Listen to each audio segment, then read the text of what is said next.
Hey, this is Tom Bentey, the Tom Bentey Media Podcast. I'm here with Daniel Matthew York. He is an artist, and he is here to talk about creativity, artistry, inspiration, and how it could really be a positive impact on your both professional and personal life. So, Daniel, thank you so much for joining us today. It's really great to have you here. Yeah, thanks so much for having me, Tom. So, Daniel, let's just start off with talk a little bit about your art. Where could we find it, and what's some of the motivation behind some of your most impactful pieces? Yeah, so first of all, you can go to just my website, Daniel Matthew York, two T's in Matthew. I was brought up as a Mormon, by the way. My mom was a Mormon. And so the name is pretty biblical, Daniel Matthew, right? Definitely, yeah. But, and I think she wished all of her kids would stick into Mormonism. None of us did, but that's how we were raised anyway. But DanielMatthewYork.com, two T's, same thing on Instagram at Daniel Matthew York. Those are the two most common places to hang out with me and find my work. But with my work, the primary art form that I do, I've done a few different series. The primary series I call Delusionism. And it's just a word that me and my daughter made up one time that I was like, I want my own sort of niche of art, because I don't see many people doing what I do at all. So, and we were just on a road trip one time, and I wanted to, my whole product that I do as an artist is I like to crack people out of their day, and I want them to sort of wake up. And my favorite reaction is when people are just giggling like you would, like seeing boobs in National Geographic when you're like 5 years old. I love that reaction, because it just we're all like adults now, and I think it's all crap. You hang out with your friends when you're 15 years old, and you're not adults anymore. You're 15-year-olds again. And that's the thing that I like to really provoke with my art a lot. And so that the delusion kept coming up. And what's the delusion? That we're all grown up and we're all adults and we're all professionals and all this garbage. But then, when you take off all those hats and you go home, it's just back to you. And that's the delusion. So it just became delusionism. And my art, although some find it, relatively polarizing, it's kind of just like comedy art. Some call it dark comedy art. And it's basically mixing just my style, which is heavily influenced by some of the old masters, Caravaggio, Titian, and all those guys. And then I'll just throw something funny into it. Usually their face, it's almost like a painting of how we used to deface magazines as kids, right? And I'll know when it's good because I laugh at it. And when I'm laughing at it and it starts to take on its own form and character, that's delusionism right there. Now, how did you get into being an artist? I just sort of always was. As a kid, I would draw all the time, and I was in second grade in Chicagoland, and I was just drawing something. Everybody's like, "Oh, you're really good."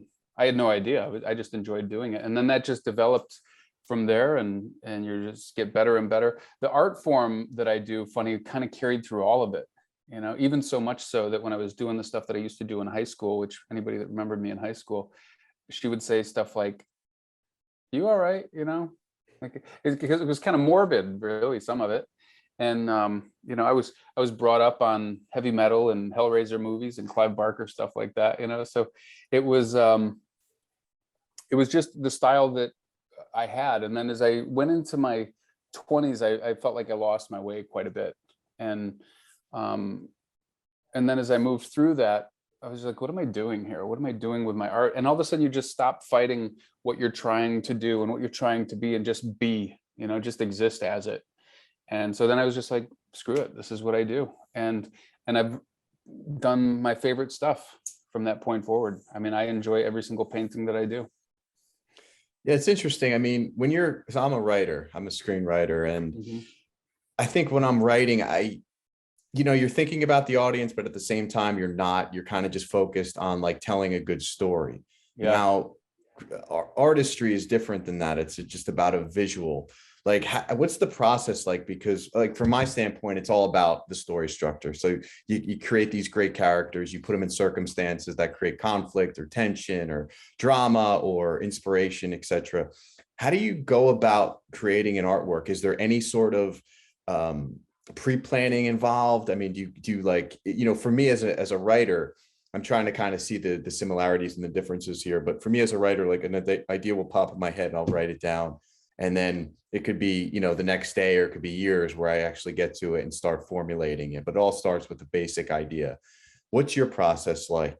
It's actually not dissimilar to what you said. And I'm going to pick up on something you said, because it's very true in the art world too, is, let's take Hollywood right now. I think Hollywood movies are abysmal right now. Every once in a while, a good one squeaks out.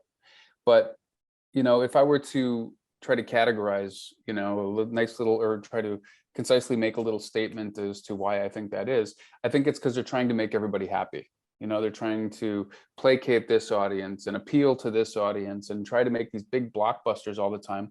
And then if you're going to name your top 5 favorite movies, I'll bet you they don't appeal to everybody.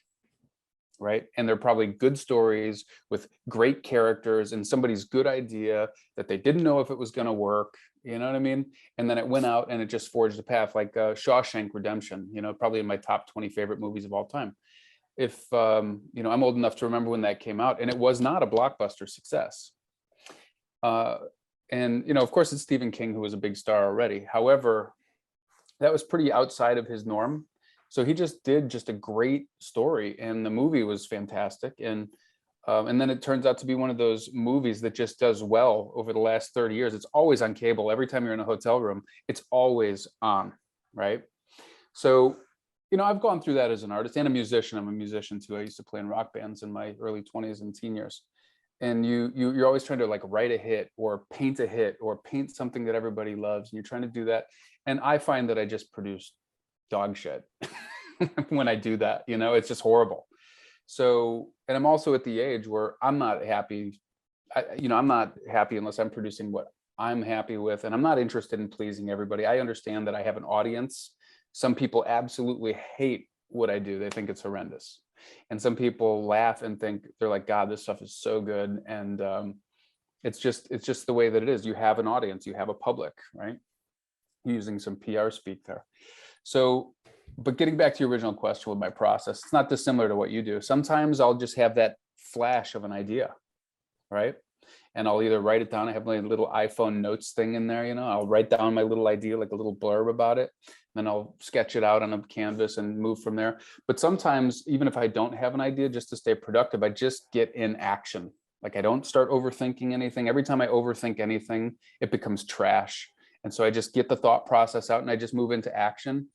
And funny enough, some of my best stuff is developed that way with no plan whatsoever. Just do it and go.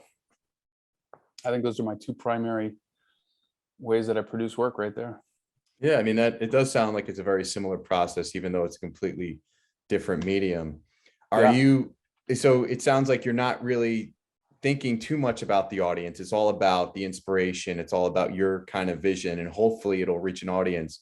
But from what you've just said right there, you're not placing the audience at the forefront, because you think a lot of times when artists do that, whether it be in film or the art world, it can take away from the authenticity and the genuine nature of the product. It's exactly how I feel. Yeah. A great example is I'm a big David Bowie fan of his whole career. And, there's a lot of people who will listen to a musician or a band or something like that, or whoever. And they're like, I just love the early stuff. And I do too, but I love the progression. And being a 90s kid, Bowie started touring with 9 Inch Nails, and I think it was like 94, like around the Downward Spiral album, something like that. And he basically was opening for 9 Inch Nails, if you can imagine that, having Bowie as your opening act. It's incredible. But the work that he was doing from the late 80s through the early 90s was it was different. I loved it, but it wasn't like commercially as successful as a lot of his, early 70s through early 80s stuff. And so I remember an interview with Trent Reznor from 9 Inch Nails saying, he goes, hey, so I'm going to open, and he goes, you're going to kill us every night. And the reason he was saying that is because he was doing all new material. He was not playing any old material. So he wasn't, appealing to the fans. It's like, hey, this is my new work. And he did that all the way till he died. And funny enough, my 2 favorite albums of Bowie's are the last 3 albums that he did, Heathen and the last 2. I mean, I thought they're dark because he was dying, especially in that last one, but they're incredible. And I feel as an artist, your job is to first be honest to yourself on what you create. And if you're not doing that, you lose in the end, because then you become a slave to the craft, and you become a slave to whoever, dealers or labels or whoever you're working with. You become a slave to them, and then you actually hate what you do. It becomes a job. But as an artist, if you love what you do and you're making yourself happy, then the whole game changes. And then you get into your marketing phase of like, okay, I've got this and my whole family hates it. Maybe even my wife or my girlfriend hates it, or my kids hate it, but who loves it? See, now your job becomes finding a public and then going and marketing yourself and moving into that public, right? And so I think some of the best careers are forged that way. It's interesting. I mean, do you feel that the best artwork, whether it be music, film, or paintings, is so individualized as to why, if you're trying to make a commercial success, you're going to lose out? I mean, do you feel like the best art is really speaking to not a mass group of people, but very specific individuals? I think so personally. If we take, let's take some big superstar, like a big pop superstar, like what's her face, Taylor Swift. I don't listen to Taylor Swift. I'm not her audience though. But if you listen to her songs, it's a bunch of like breakup songs or something like that, right? Well, who's the market for that? A really big market, and maybe that's what she loves. Maybe she loves the strife that comes along with breaking up with relationships, and that's her thing. And then eventually she makes a whole career out of it. But I can tell you this, and this would be a guess, I don't know this girl personally, but I would say that if it became a routine, and I think I don't know how old she is, let's say she's over 30, and that little teenage breakup angst thing might be getting old on her, right?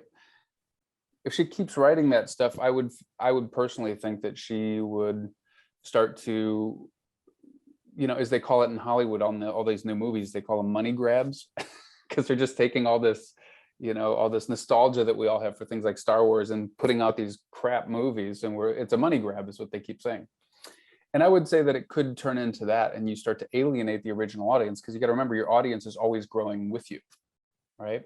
In painting, it's a little bit different, because paintings and the artists are separated quite a bit. Like if you were to say, hey, what does Pablo Picasso look like? Not many people actually even know what the guy looks like. They can tell you his art, but you're not really the public face. Your art becomes the public face. So it becomes a little bit different that way, but I still think that same thing applies.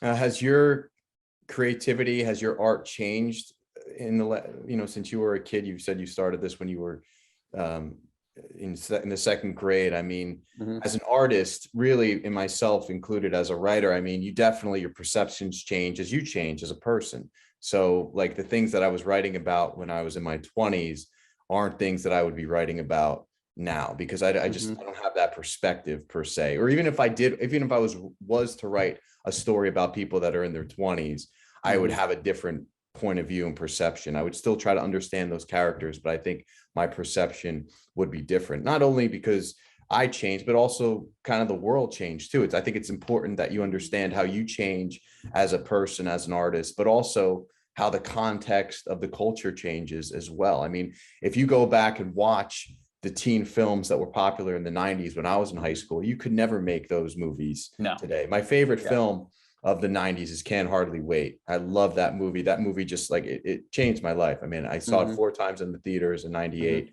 Love it. Absolutely love it. I watched it recently. You can't make that film today. You just can't. The culture changed. And I think as an artist, I mean, I think you have to be kind of cognizant of that fact and understand like that the world is different. So your point of view should be different to a certain extent. Yeah, no, I couldn't agree more. I mean, I wouldn't even qualify what you're saying, because I would probably say an extremely similar thing in any art space. I mean, audiences change, the craft changes, but what never changes under any of that is just the quality of art. You could go back to like in the painting world. I don't know if you're familiar with Rothko, but he was one of the one of the major modern artists, and some people look at it and they go, it looks like a bunch of paint slapped up there with mud, and then other people were like, it's brilliant. And then it sells for millions and millions of dollars a painting, right? Well, that's like Jackson Pollock, right? Right. Yeah, it's the same era as Pollock. That's right. So, and Pollock is kind of an interesting guy too. I love watching old videos of him paint, because he's kind of this bald, skinny, cigarette smoking, just like he looks like he should be fixing your car. and he's sitting there doing all this paint stuff, and you listen to him talk, and he was such a normal guy to hear talk. And I think a lot of these artists try to be so, look how interesting I am. See, I'm the art piece and all this other stuff. And I've just never been that way. You know what I mean? What's interesting to me is the art and the product for the viewer. And like, do I get a product out of it for me? And do they get a product out of it? And, you know, we'll never get away from the constant evolution of, you know, as you're saying, like films, you know, you can't do a certain film now that you would have even done 20 years ago, which doesn't seem like that long ago. But I do think there's also cycles that are interesting. You know, there's political cycles that go on. They seem to be about every 25 years. There's financial cycles that go on. There's, you know, cycles of fashion, of course. Like I go into like a Target, and you go through the clothing aisles in the men's section. I'm like, this looks like 1992. It's like, you know, skull caps and, you know, flannels and heavy metal shirts. I was like, this looks like how and Doc Martens, for God's sakes. I'm like, geez, this is how we all dressed in like 1992 through 96, you know? So things do cycle. But I kind of like that though. I've got a great neighbor here. He's very cool. He's a very famous musician actually. And we were talking one time over a cigar, and he was telling me about his audience. And I kind of felt bad when I first met him, because I never really listened to his stuff. And I'm a musician. I know a lot about music. I've of course heard of him, but I've never listened to his albums. And I was kind of like apologizing. He goes, don't sweat. He's like, you're not even my audience. And he then told me who his audience was. And he's one of those guys where you see like these musicians and you think they're just these drug sniffing party animals all the time. And this guy's smart, really down to earth, really likable, very positive personality, but he knows his market. And funny enough, I mean, this guy was probably one of the few musicians that I know that cruised through COVID. Of course, you know, there's tough stuff for COVID for touring musicians, but he did apparently pretty well through that whole thing, and they recovered pretty well. But see, he knows his market, he knows his craft. And what is that? What is that audience? Like, what is his specific audience? I would say that it's people from the ages of about 45 to 65 who get into things like I don't want to say blues. He doesn't call it blues, but just that style of music. It's not heavy metal. It's not pop. It's I don't even know what you'd call it. It's like a blues-ish kind of music. Yeah. Cool.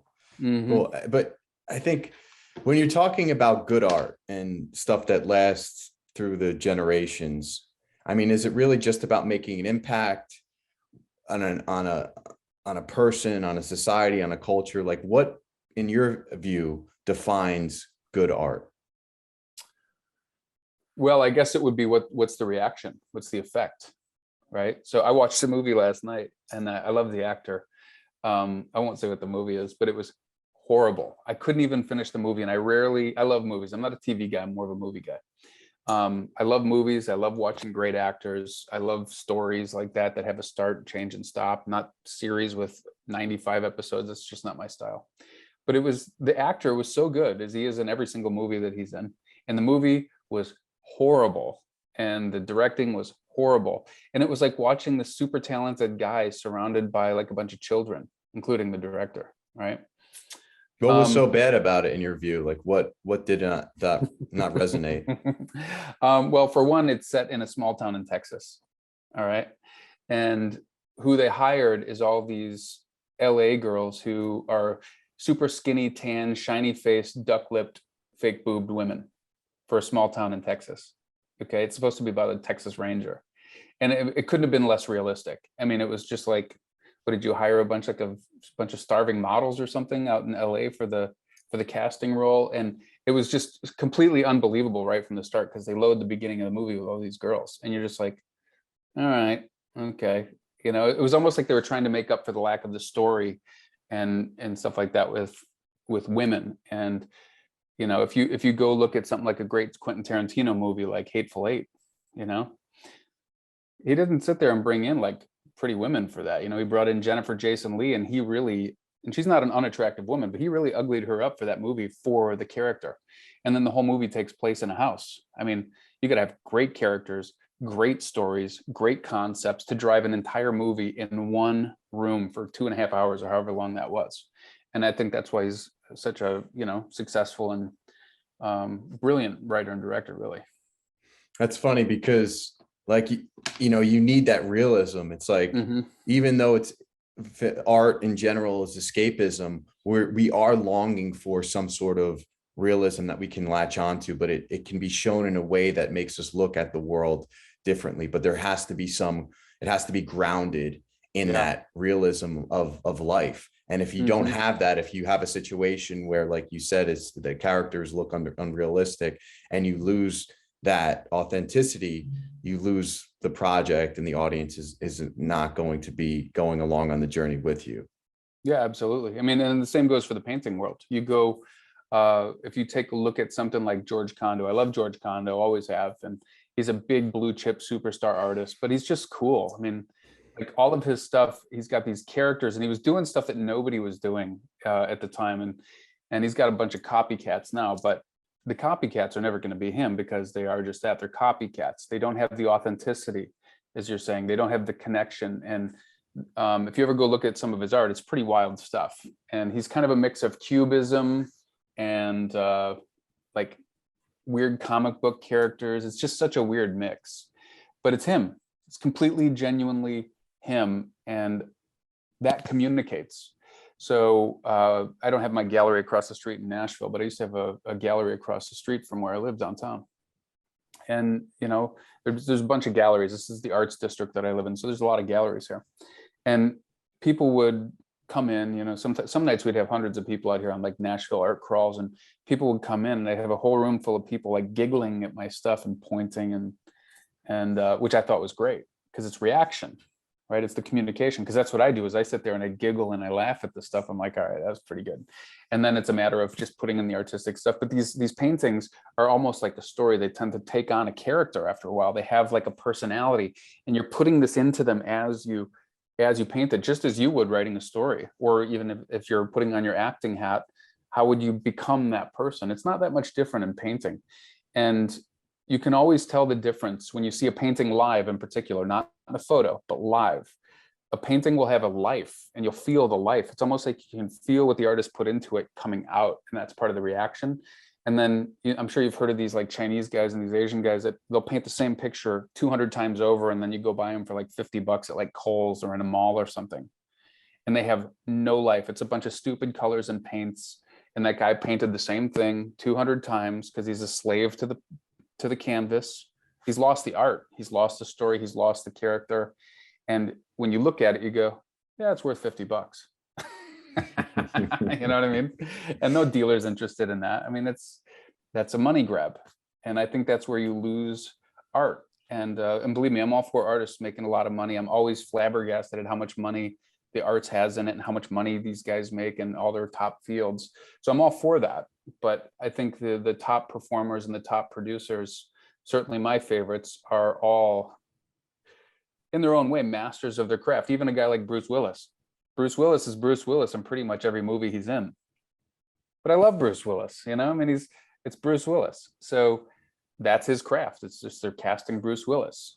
And I've never really seen him in a super terrible role where you're like, God, Bruce, did you really study for this one or anything? And like, he's pretty solid through everything he does. The guy's a real pro, which I was sorry to hear about the fact that he's retired due to, I guess he got some memory issues or something, but So what advice could you give for like a young person out there? Maybe they're in high school, they have a love for art, they're thinking about doing this either professionally or on the side. What advice would you give a young person trying to break into this industry? Well, the first thing I would tell them is a little bit of soul searching. And, it's especially when you're young, we all kind of go through these semblances of awkward phases or what have you, where you're trying to find what it is that you do, and you're always looking elsewhere. And you're not really going to find it elsewhere. You're not going to find it in your family. You're not going to find it in your friends. The product of the art that you want is going to be searched for internally. And so you got to start looking at like, well, what do I love to paint? It's kind of like asking somebody what they want to do for a career. Like, what do you love to do? I love to cook. Okay, well, then you should probably go in the cooking direction in some capacity, right? And then I would also tell them that you, as an artist of any type, you really have to be careful of the people that are around you, because it can mutilate your career, your personality. the quality of what you're doing. And I'm not just talking critics. I'm talking about people close to you, family and friends, because family and friends are rarely your audience at all, if you really know what you're doing, right? And so you might say, oh, this painting's wonderful. And your mom and dad, who just want to see you do well in life, go, maybe you should go to dental school, right? But they're not trying to hurt your feelings necessarily. Some people are trying to hurt your feelings, but they're not trying to hurt your feelings per se. They're just trying to make sure that you have a backup plan. And look, we all get that, except as an artist is an artist is an artist. It comes from inside us. We have this drive inside of us to do this stuff. And nobody understands that other than artists, right? Like, we get that. So, and if you don't do it, you're going to die a little bit inside. So I would always tell people, just watch who's around them, find your audience, stay true to what you do as an artist, like know your pathway that you want to get on. And, following the money is okay, I suppose, in some capacities, so long as you don't sacrifice, again, what you do, because then otherwise you might as well work at McDonald's, because that's what you're going to be doing, is flipping burgers in your art world. Very interesting.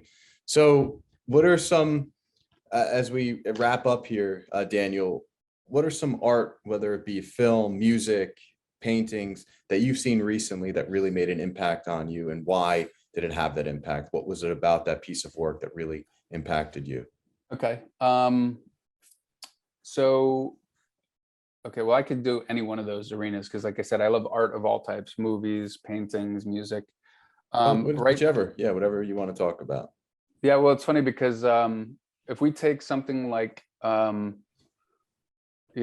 go with, I'm a big Arcade Fire fan. And one of the reasons I love them is their career has done what I love when I see artists do, is it just keeps changing and progressing. And they're not doing what they did in their first couple albums, but there's not many artists musicians, I should say, or bands that I just listen to and I go, who the hell was that? That was amazing. But when I remember working one time when I was like maybe 26 or something like that, and I heard a couple songs off their album Funeral playing, and I was like, who the hell is that? That's incredible. And they just trigger emotion. And so if you ever get the chance to see them live, I mean, it's like a whole family of people, like a husband and wife and their brothers and shit. There's like 15 people on stage. And I'm going to tell you, they come out with such heart, almost like they're playing their last show. And they just communicate to an entire room. And there's not many musicians that you see do that. Some guys are out there and you can tell they hate touring, and they come out and rip out their hits and then they're off the stage. Not these guys. I mean, it's complete and utter heart. And I love watching them. In the movie world, my brother is I have a twin brother, identical twin brother, by the way. And yeah, we do look exactly alike. And funny enough, he's also a very gifted artist. And so he's introduced me to Akira Kurosawa, that old Japanese director from the 50s, 60s, and 70s, and 80s, and all this. And it's funny because when you watch his movies, they're really long, but his character development is just amazing.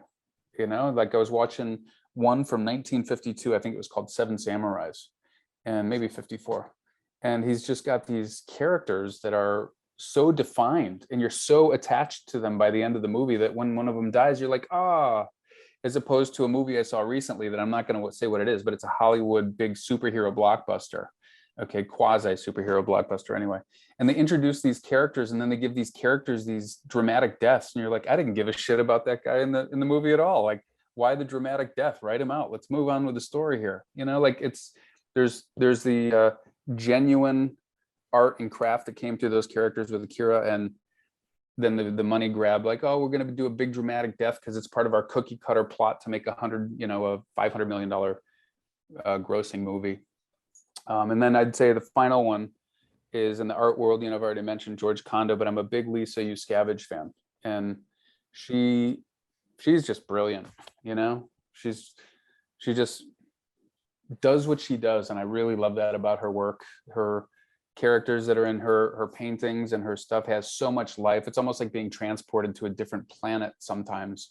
And I've even heard interviews with her where she's describing how she does a piece, and again, she's brilliant as a painter, and her tactics, her technicalities. And it's almost like you'll hear her talk about just throwing all the shit out the door and just trying this thing, and then it comes out to be this really amazingly brilliant piece. And I don't know if she's household name like Andy Warhol or something like that, but she's big in the art world. Definitely, I would consider her a blue chip artist. But it's somebody that, you know, I think a lot of people should definitely check out, and they'll see the genuine nature of her work as opposed to somebody who's just out there for a cash grab. Yeah. Well, that's all good stuff. I mean, Yeah. I think really as artists, like I said, it's just about making that impact, having some sort of emotional connection with your audience. And that stuff it means so much to, I think, the individuals. It means so much to our society and our culture. And as an artist, it's not, you know, it takes work. Like, it takes a lot of soul searching. It takes a lot of discipline to kind of sit there, and whether you're a writer or a musician or a painter, like, to actually go through that. I mean, I know for myself as a writer, like it's funny. I was literally just going to ask you the same thing. As a writer, have you gone through a similar thing where you were trying to please people versus do what you found is, you know, no, you know, along your purpose, you know? Yeah, not so much like that, because for me, it's like, I don't know, it has to be genuine. It has to be authentic. And even if it's like, if there's a model behind it, or someone's telling me like, I want you to write this, like, it has to be something that I'm connected to, right, emotionally, because it just won't work for me. Like, I'm just not that type of person. I'm not that type of artist. But it's an internal process that can be quite emotionally exhausting. It's so fulfilling and rewarding to write something that's meaningful and powerful and you feel is worthwhile. But to get to that point can be really, it takes a lot out of you. And for me, I don't know how you work, and you could, if you wouldn't mind telling us how you do it. But for me, I try to be more scheduled with it. Like, the ideas pop in whenever they pop in.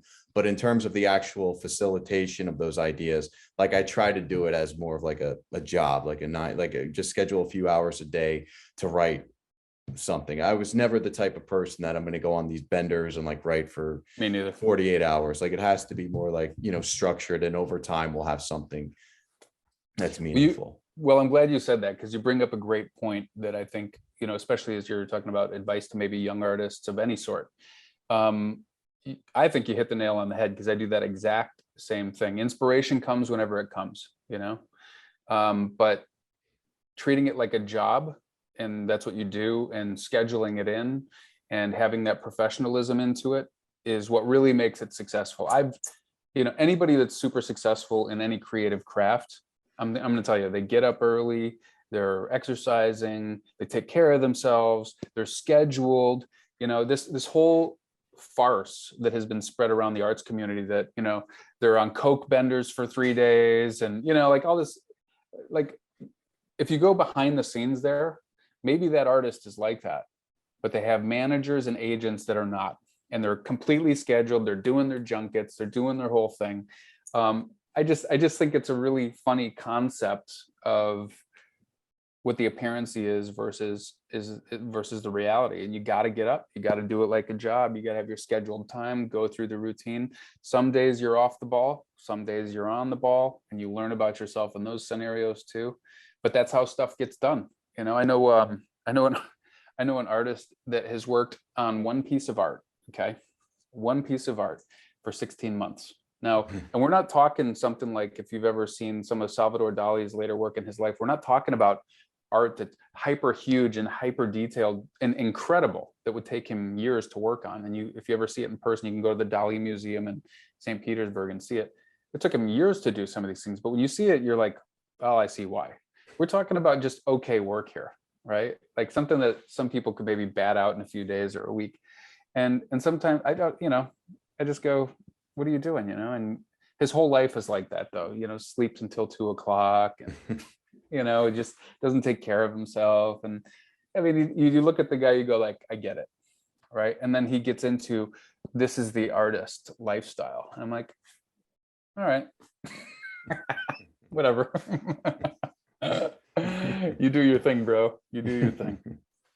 Cool. Well, I just want to end here with something that really impacted me that I've seen recently. There's a song called "Free" by Florence and the Machine. I don't know if you checked it out, but I just heard it yesterday. I don't know that one. Oh, dude, my God. I cannot stop listening to this song. It is so powerful.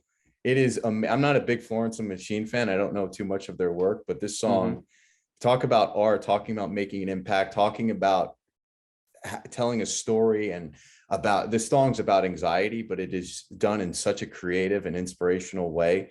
It blew me away. I cannot stop listening to it. What a fantastic song. So I recommend not only you, but the whole audience to check out that song. It's in terms of art and creativity and making an impact. I mean, it fits it perfectly. Yeah, I'll totally check that out. Yeah, man. But thanks so much. This was great. I really appreciate you coming on and talking about the similarities. Like I said, I don't know too much about the art world, but it definitely sounds like we're doing at least similar stuff here. And it's cool to see kind of what you're doing and what I'm doing and how it all interrelates, because at the end of the day, we're trying to create something worthwhile. We're trying to make an impact. We're trying to tell a story. We're trying to, be a part of our culture and contribute to this society that we have and make sense of this crazy world that we're living in. I mean, that's essentially what we're doing here at the end of the day. We're just trying to make sense of this insanity that we live in and showcase in a way that's real, but with our own point of view and our own perspective. That is the bow on the box, isn't it, Tom? Well, thanks, brother. We'll talk soon. Yeah, thanks for having me on. I appreciate it.